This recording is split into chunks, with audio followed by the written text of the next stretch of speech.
Shalom y Boirun a Messi Mucho, donde estamos conservando la lengua ladina con la cocina. Hoy tenemos un episodio muy especial, porque estoy reseñando un libro, Matzah and Flour, de Helene Jauhara Pinier. Antes de mi reseña, quiero aprobar una de sus recetas, sopaippas de Córdoba.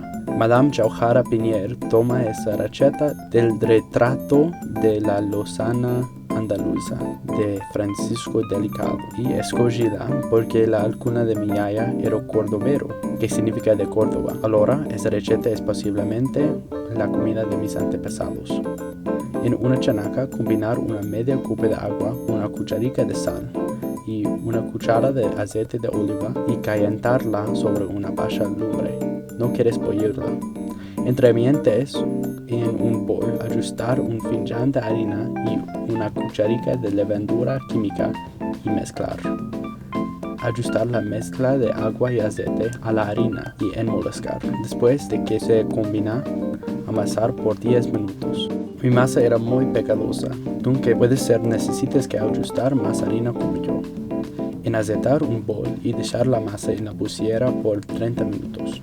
Tomar la masa y cortarla en pedazos de boy de una bala de golf.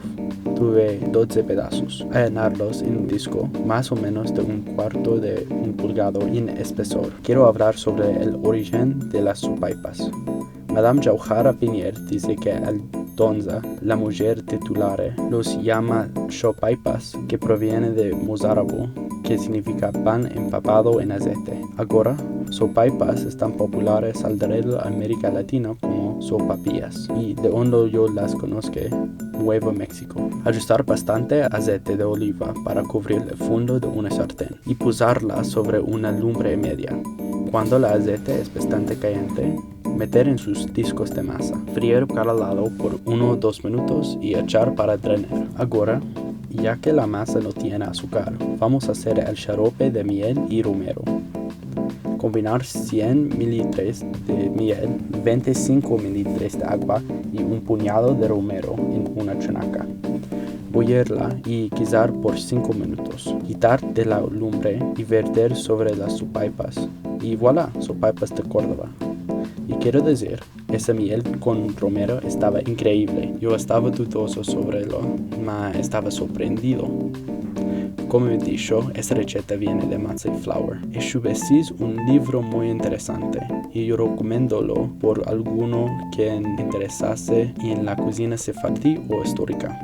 El foco es, como el título dice, la harina y la masa en la cocina sefardí. Muchas de esas recetas vienen de documentos de la Inquisición, de textos rabínicos o de la literatura. Lo cubre platos de alrededor del mundo sefardí y especialmente recetas históricas del Sefarad y la América, que en su yo no conozco mucho. Por ejemplo, pescado frito del México para el Shabbat, bollos y chocolate caliente del Sefarad para después el Tzom de Kippur.